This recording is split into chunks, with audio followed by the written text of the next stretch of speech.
Good evening, everyone. It's Tuesday evening, and we are continuing our journey, day two of our little jaunt through the love chapter in First Corinthians chapter 13.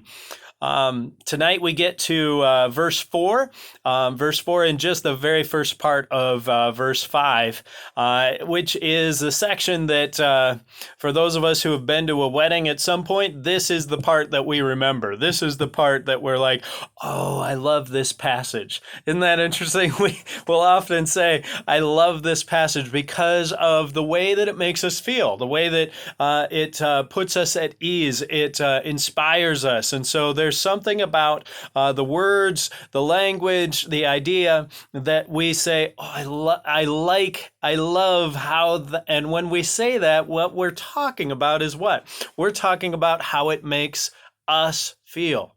Most of the time in our current culture, in our current society, and many times probably in Paul's as well, this isn't new to us, but most of the time in our own culture, when we talk about love, when we describe love, what we're describing is a feeling that we have. And so the focus is on us and an emotional response. What does this trigger in me? So when I say, hey, I really love pizza, actually, my favorite food isn't pizza. My favorite food is hamburgers. I really love a great cheeseburger. And when I get a great cheeseburger, oh, I just love the way that tastes and the way that I feel while I'm eating it. We'll talk, never mind how it make me feel later. But during that time, I love it. And I'll come back to it time and time again. Of course, that's just a really simple thing. Nothing like the love that we have for people, right? The love that I have for my wife, the love that I have for my family, the love that we have and share for friends and community. Those people that we love, also the same way, right? We love them, and we know that because we know what joy we have, what purpose we have about being with them, about how they make us feel. And so when they make us feel good, we know that this is a person that, even sometimes if they don't make us feel good all the time, we know that this is a person that we have found can bring us so much joy, and we love that. That's all fine and good, and I don't need you to scrap that version of love, but I need you to understand that what Paul is talking about here, as we said last night, is not that kind of love. He's not talking about you or how it makes you feel. He's instead talking about what you do with one another. And he's also not talking about individual relationships. Paul is talking to a whole community. And so what he describes is a community that is committed to one another in love, and the actions that they take that demonstrate the love that they have for one another. And so he starts off, and listen to this list.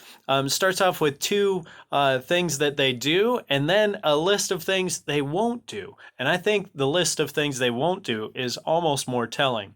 He starts off with, not so surprising, love is patient, love is kind, love is, then he gets into the nots. Love is not envious or boastful or arrogant or rude.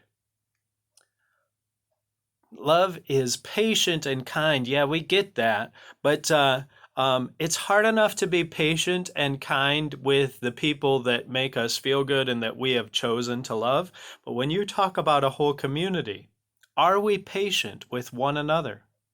Are we kind towards all of us? Or do we pick and choose based on how we feel? Paul says, no, love is supposed to be the way that we act towards those that are part of our community. And we are to be patient and kind with them. Then you get into the knots, right? Love is not envious. When somebody in your community has great success, do you find yourself feeling that tension that says, "I'm really happy for you, but boy, I wish that were for me. I wish that you would be celebrating my success instead of me celebrating yours." And if you go through that enough times, it becomes harder and harder, right? If the same person seems to always have something to celebrate, it becomes hard for others to celebrate with them, because we become envious. That envy happens, but it's not love. And the reason that it happens most of the time is because we lose our focus. Same thing with our boasting, right? Why would love ever be boastful? Well, it says that look at the way that I have done this and what I have done for you. If I shine the light back on myself in how I am doing at loving others, then that really is not love. That's boasting, and the focus is turned back away from you or the community, back on me and what it does for me. This is not the kind of love that Paul is talking about. It's not arrogant. It's not rude. It's not going to be about me.